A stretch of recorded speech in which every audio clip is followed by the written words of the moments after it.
What if I told you your English isn't the problem, only the way you've been taught to learn it? Welcome to Easy English Corner. Before we dive in, I want to ask you one gentle question. What if learning English has never been about being the smartest in the room or the fastest in the class, but about learning to be patient and kind with yourself? What if the real reason you feel stuck is not that you're bad at English, but simply that no one has walked beside you and shown you a softer, more human way to learn? In this sharing, I'll go with you step by step, like a friend walking next to you on a quiet path. If you've ever felt confused, lost, or afraid to open your mouth and speak, you are not alone. You belong here.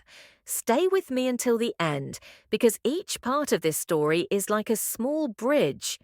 And when you cross them one by one, you will find yourself closer to speaking English with calm, steady confidence.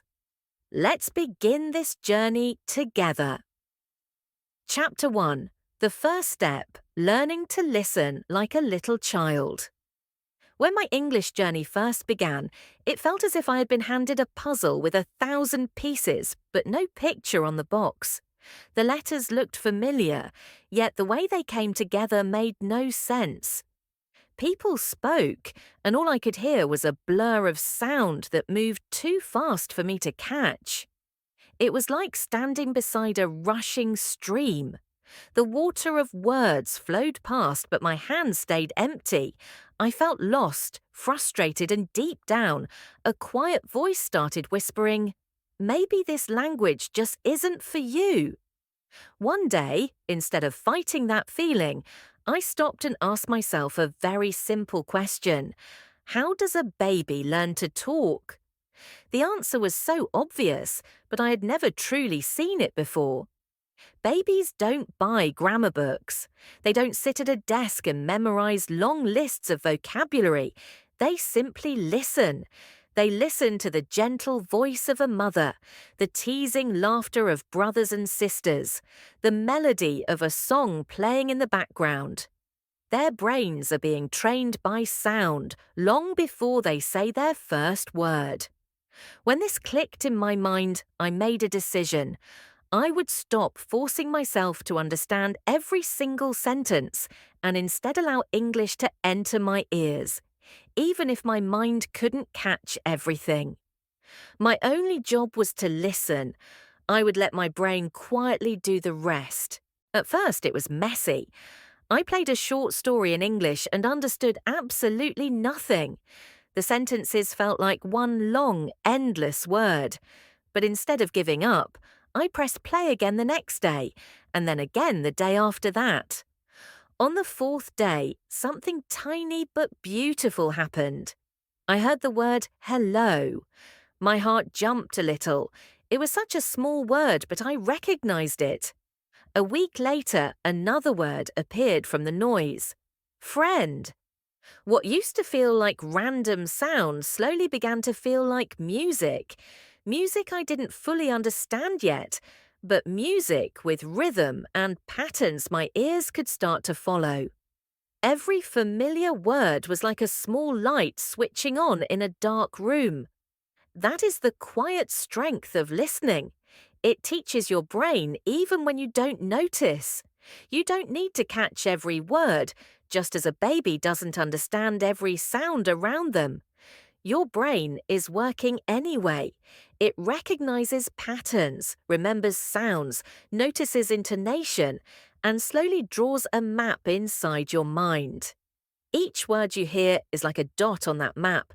The more dots you collect, the clearer everything becomes. I still remember one special moment. I was sitting alone, listening to an English story I had found online. I had already played it 5 or 6 times, and each time I understood just a little more. Then, on that day, a full sentence suddenly fell into place in my mind. It was simple, something like, "He went to the park," but I understood it instantly, without pausing, without guessing. For me, it felt like magic. That tiny sentence told me I wasn't wasting my time. It was proof that listening works even when progress feels painfully slow. So, if you're at the beginning of your English journey, here's what I want you to hold on to. Start with listening. Don't rush into grammar. Don't pressure yourself to speak before your ears are ready. Don't panic if you don't understand everything. Choose things you actually enjoy. Cartoons, songs, short stories, podcasts, anything that makes you curious or happy. Even 10 minutes a day is enough to plant a seed. The real secret is not the length of time, but the habit of coming back again and again.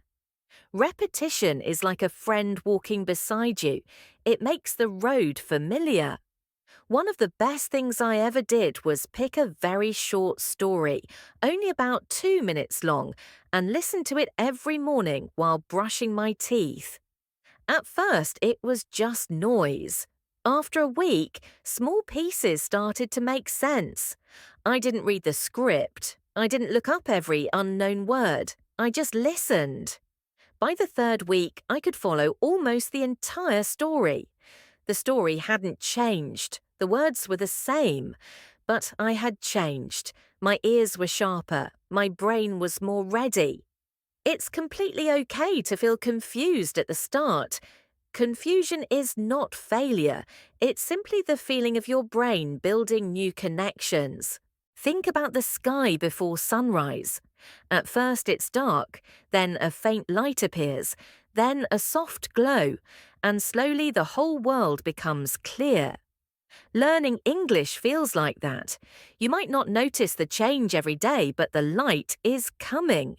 So today, take that gentle first step. Pick something simple in English and press play. Don't pause. Don't translate. Let the sounds wash over you. Let them sit quietly in your mind. Come back tomorrow and the day after that. Like a small seed hidden beneath the soil, your English will grow quietly, steadily, beautifully. One day, you'll suddenly understand a sentence without effort, and you'll smile because you'll realize this is working.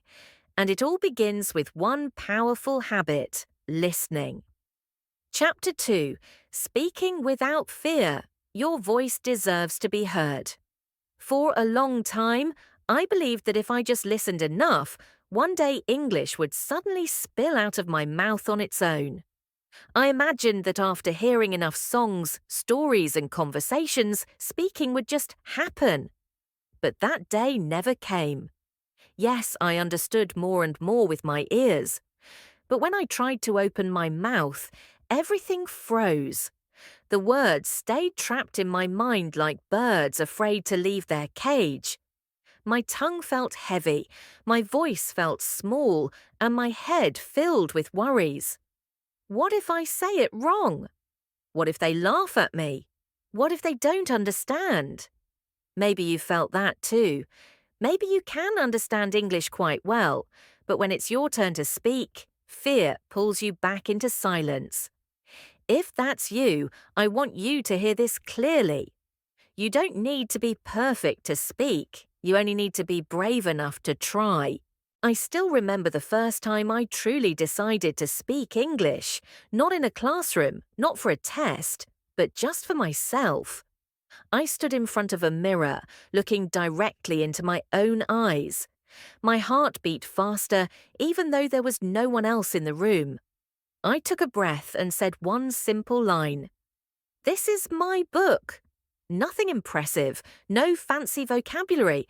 But when I heard my own voice in English, something quietly shifted inside me. It wasn't perfect, but it was mine. That small sentence whispered back to me, "See, you can do this." After that, I started a tiny daily ritual. Every day I stood in front of the mirror and said 1 or 2 sentences. Sometimes I said, "I am happy today," or "The sun is bright," or "I like apples." I wasn't trying to be clever. I wasn't trying to impress anyone. I was simply training my mouth to move. Little by little, the fear shrank. My confidence didn't explode overnight, but it grew like a small flame that refuses to die. The mirror didn't criticize me or correct me, it just reflected my effort. In that silent space, I found my voice. Then came the next step, using English in real life. One day, I went to a small shop to buy water. My first instinct was to use my own language. It would have been quicker, safer. But a new voice inside me said, "Try English." So I did. I looked at the shopkeeper and said, "Water, please." He smiled, handed me a bottle, and that tiny exchange felt like I'd just crossed a bridge into a new world. I didn't give a long speech. I didn't use complex grammar, just two simple words. But those two words opened the door to real-world English. Of course, it wasn't always smooth.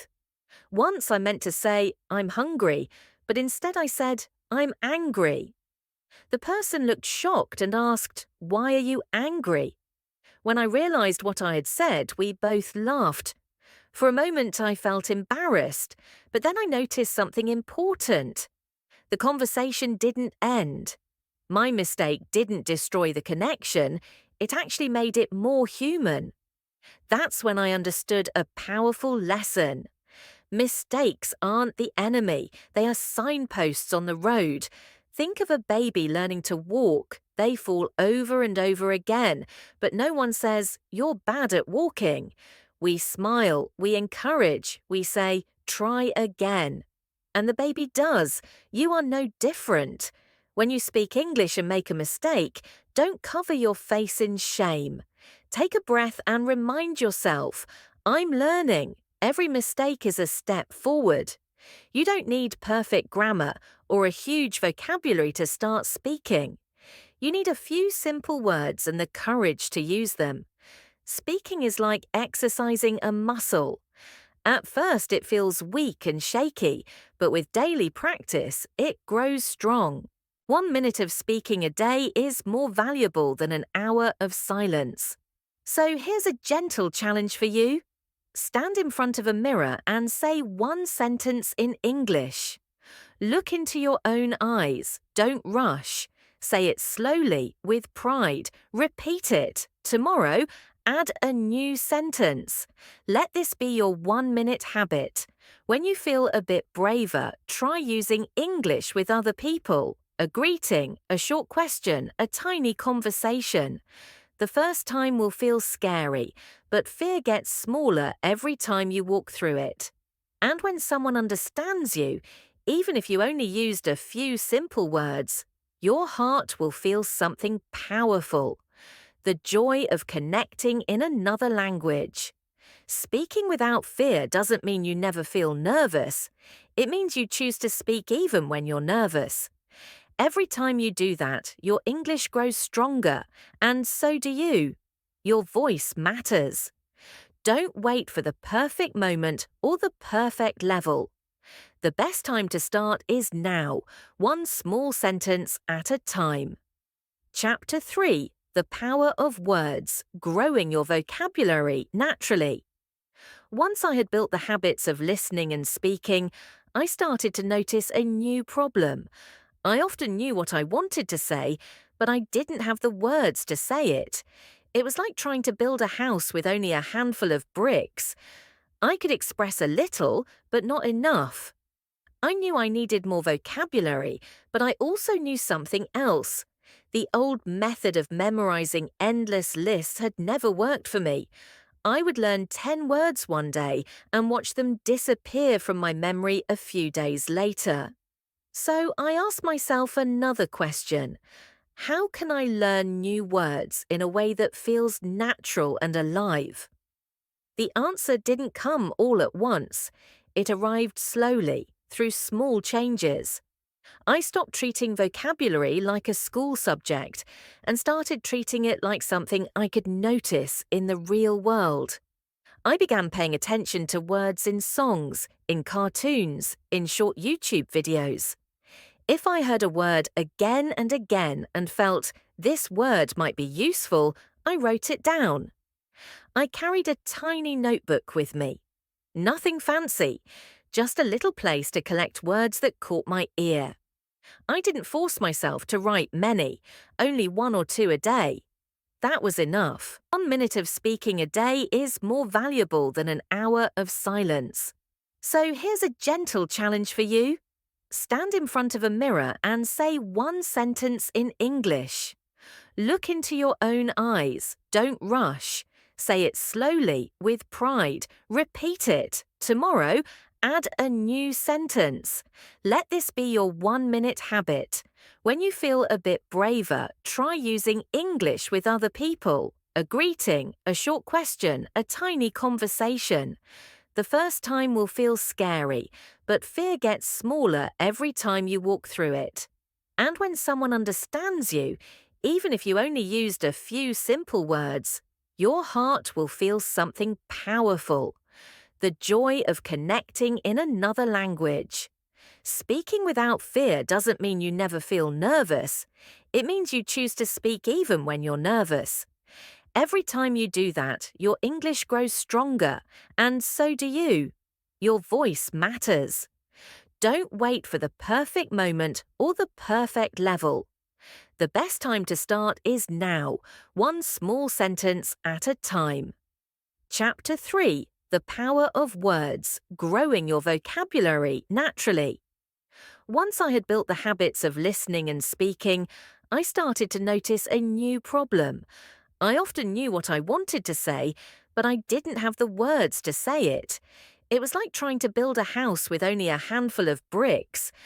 I could express a little, but not enough. I knew I needed more vocabulary, but I also knew something else. The old method of memorizing endless lists had never worked for me. I would learn 10 words one day and watch them disappear from my memory a few days later.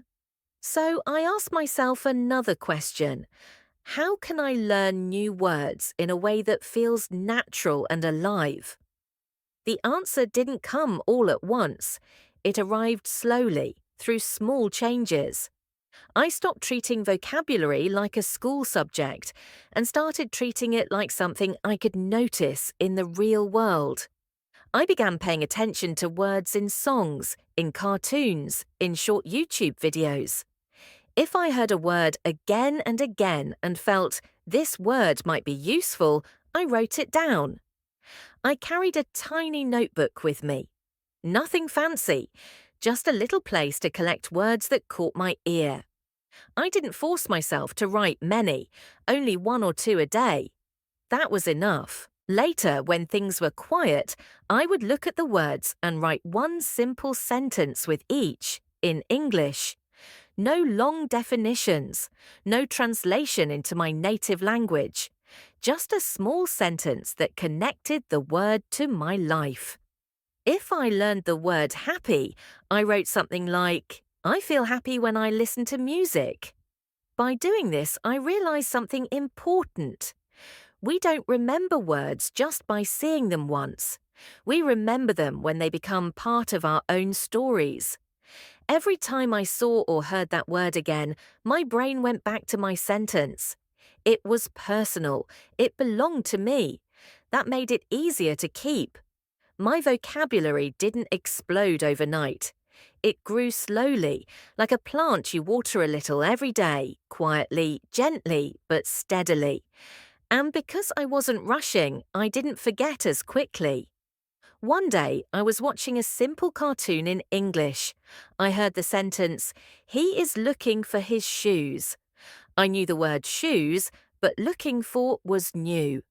I listened again and guessed it meant searching. I didn't run to a dictionary. I just kept watching, kept listening to how the phrase was used. After hearing it a few more times, I understood it. And later that week, when I couldn't find my pen, the words came out of my mouth naturally. I am looking for my pen. That moment felt magical, not because the phrase itself was special, but because I had used it without forcing myself to remember it. It had become part of my daily language. I also turned my room into a quiet English space. I wrote small notes and stuck them on objects, mirror on the mirror, chair on the chair, notebook on my notebook. I didn't sit and study those words. I simply lived with them. Each time I saw them, they sank a little deeper into my mind. Another helpful habit was choosing one word of the day. My only goal was to use that word 3 times, once in speaking, once in writing, and once in my thoughts. If my word was cold, I might think, the water is cold, say, it's cold outside, and write, I don't like cold food. Just 3 moments, but enough to make the word stick. Many learners believe they need thousands and thousands of words before they can speak well. The truth is, you can express a surprising amount with just 300 to 500 carefully chosen words. What matters is not how many you know, but how deeply and confidently you can use the ones you do. So begin small. Don't try to swallow 10 new words in a single day. Take 1 or 2, learn them well. Use them in real sentences, in real situations. Choose words that matter to your life.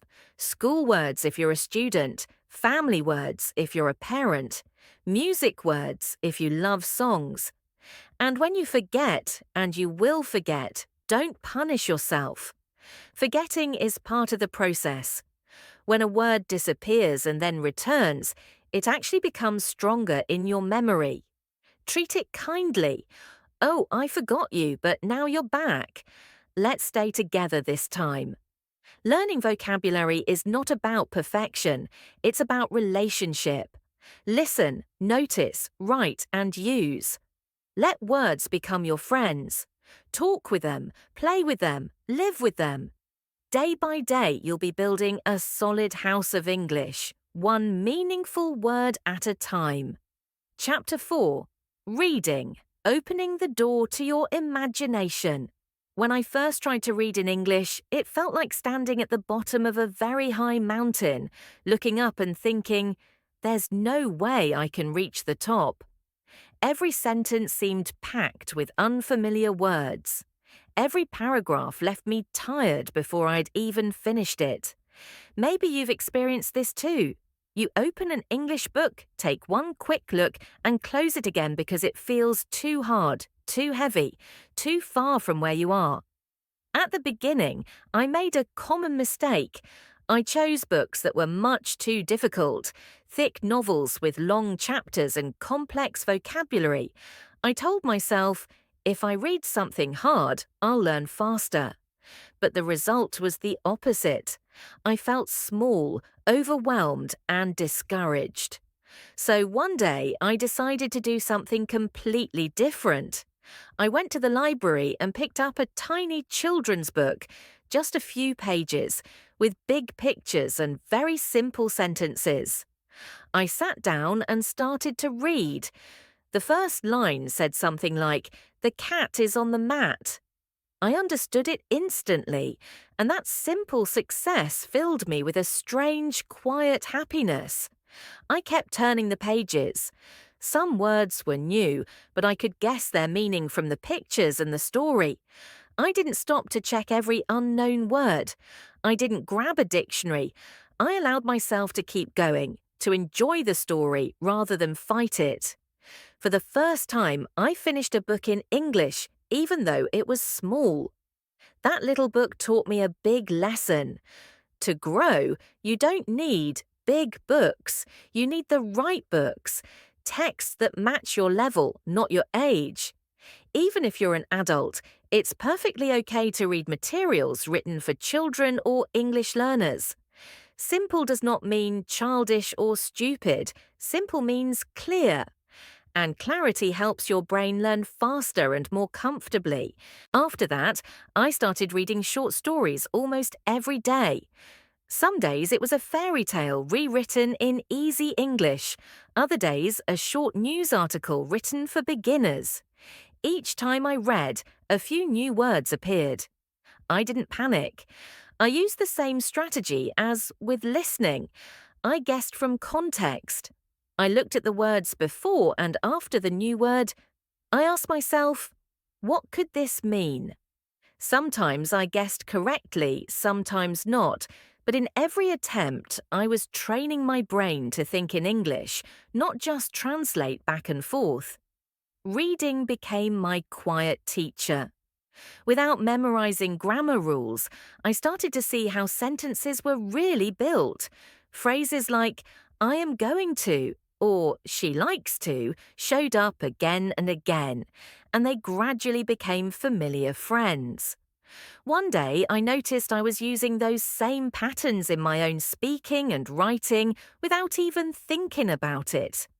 That's the beauty of reading. It gives you grammar painlessly. Reading also opened up my imagination in English. I remember reading a story about a boy living near the sea. As I turned the pages, I could almost hear the waves, feel the wind, and smell the salt in the air. All in my mind, all in English. Simple words were creating strong feelings and images. Those emotions helped the words stay with me much longer than any memorized list ever could. If you're just starting, try this gentle approach. Pick a short story in English that feels easy enough. Read one page. Don't rush to your dictionary. Try to understand the general meaning. Then, the next day, read the same page again. You'll notice that you understand a bit more. Read it a third time, and you'll be surprised by how familiar everything feels.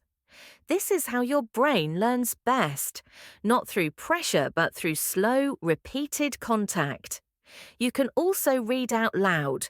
When you do that, your eyes and your mouth learn together. Your eyes see the words, your tongue practices the sounds, and your brain connects them all. Just 5 minutes of reading aloud each day can help both your reading and speaking. Sometimes, when I felt tired or discouraged, I went back to a story I had already read before. And every time, I realized I understood more than the last time. That gave me confidence. It reminded me that even when I couldn't see it, my English was growing. Reading is not only about learning a language, it's about entering different worlds, meeting different people, and feeling different emotions. It opens your heart as much as it opens your mind. So pick up something small, a story, an article, even the back of a cereal box in English. Let the words plant themselves like seeds in your mind. One day, those seeds will grow into sentences, and those sentences will grow into a quiet, steady confidence. Turn the first page. Your journey can start there. Chapter 5. Writing, from thoughts to words. Among all the skills, writing was the one that scared me the most. Listening felt peaceful, speaking was short and quick, reading was slow but comforting. Writing, though, asked everything from me at once. When I tried to write, it felt like my brain had to run in 4 directions. Think of ideas, find the right words, build correct sentences, and worry about spelling and grammar, all together. My hand hovered over the page, my mind went blank, and the empty paper seemed to grow bigger and bigger. Maybe you've looked at a blank page and thought, how can I write in English when I don't even know where to start? Here is a small secret that changed everything for me. Writing is not about getting it perfect. It's about giving your thoughts a chance to come out, one gentle line at a time. The first time I truly tried to write in English, I didn't aim for an essay or a formal letter. I simply wrote one sentence about my day. Today I went to the market. It was so ordinary, but it came from my real life, and I had written it in another language. That tiny action made me feel strangely powerful. I wanted to do it again. So I started a little journal. Nothing fancy, just a notebook that belonged only to me. Every night before sleeping, I wrote 2 or 3 simple sentences about my day. Some nights it was, I am tired. Other nights, it rained today, so I stayed inside. That journal became a quiet corner of my life where I could practice without judgment. Over time, my sentences slowly became longer. I began to connect ideas. It rained today, so I stayed inside and watched a movie. Then I added feelings. The movie was funny and I laughed a lot. I realized I wasn't just writing words anymore, I was writing pieces of my own story. Many people fear writing because they believe they must use complex grammar or advanced vocabulary. But grammar doesn't live only in textbooks, it lives in the sentences you use over and over. The more you write simple sentences, the more your brain starts to feel what sounds right. One exercise helped me a lot. When I heard a short sentence I liked, from a story, a podcast, or a video, I wrote it down and then changed it a little to make it about me. If I heard, he likes to play soccer, I might write, I like to play music. It wasn't copying, it was learning by transforming. You can try this too. Find a simple sentence, change one or two words, and suddenly it becomes yours. Another small step was leaving short comments in English online. Under a video or a post, I might write, "Thank you, this helped me," or "I like this story." These were not big pieces of writing, but they were real. They connected me to real people. That kind of writing, short, honest, and practical, helped build my confidence. Sometimes I even wrote tiny stories, very simple ones. There was a cat. The cat was hungry, it looked for food, it found milk, it drank and slept. Was it a masterpiece? Of course not. But it had a beginning and an ending, and it reminded me that I could build something out of nothing, using only the English I already knew. Yes, I made plenty of mistakes, spelling mistakes, grammar mistakes, missing words. But over time, I discovered something important. Every mistake was like a small light pointing to a place where I could grow. I learned to write went because I had written goad many times. I learned to write better because I kept saying more good. I didn't always need a teacher to correct me. My own writing showed me where I needed to change. So, how can you start today?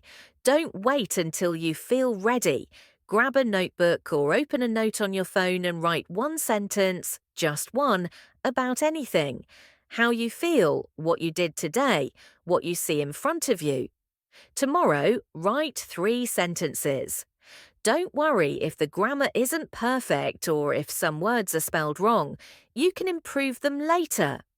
What matters is that your thoughts are leaving your mind and landing on the page in English. After a week, you'll have a small collection of sentences. After a month, you'll have many.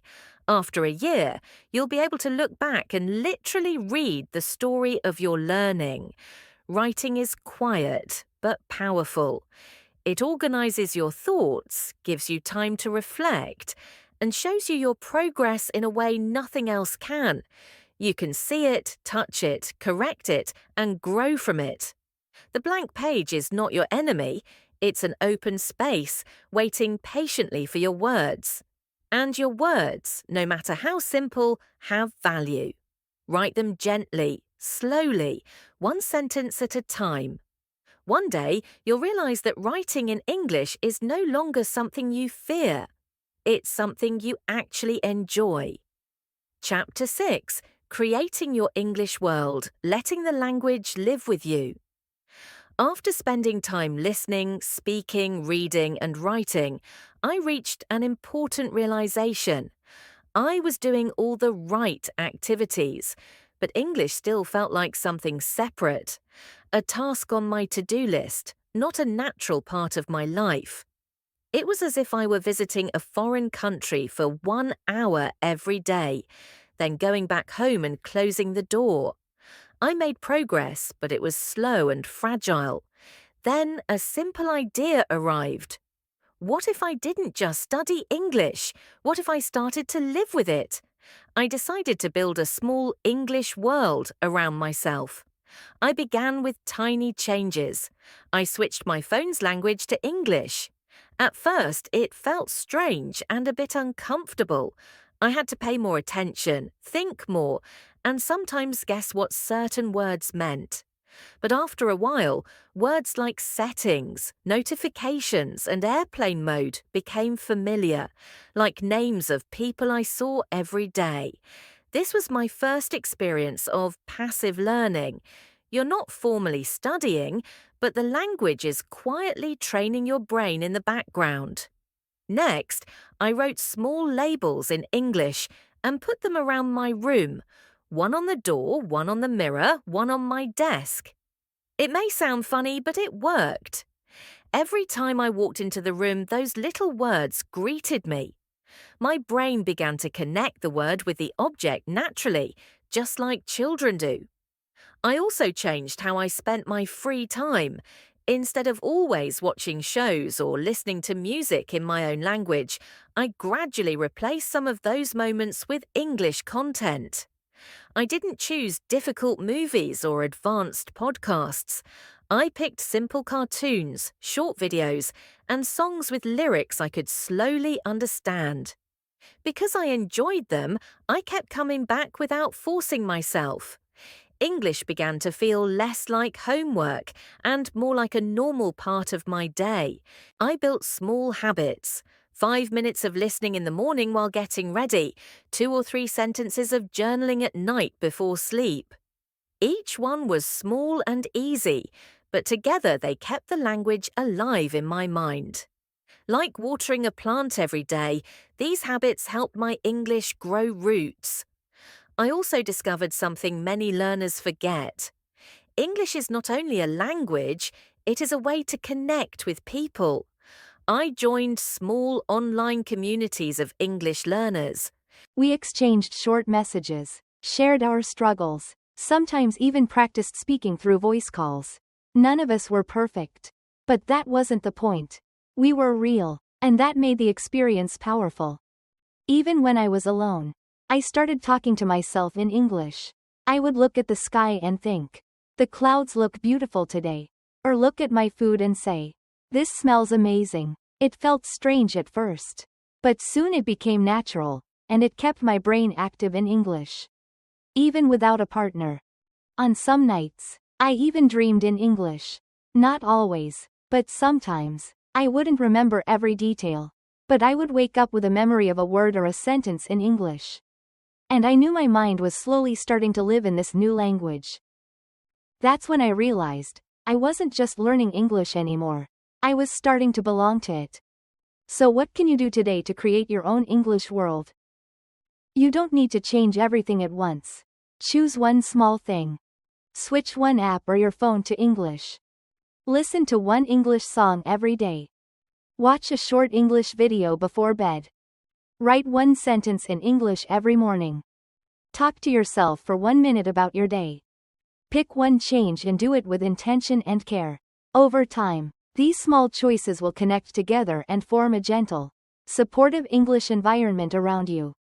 Little by little, you'll notice something wonderful. You start thinking in English more often. Not because you're forcing yourself, but because your brain is simply used to it. You'll feel less afraid, less tense, and more at home in the language. English is not a wall you have to climb as fast as you can. It's more like a garden you walk through every day, slowly, peacefully, noticing new flowers as they bloom. Creating your English world is not about pressure or perfection. It's about weaving the language into your life in small, beautiful ways. Choose joy over judgment, connection over comparison, and progress over perfection. This is your journey. Walk it with kindness and patience. And remember, every small step you take is bringing you closer to the version of yourself who speaks English with ease, confidence, and peace.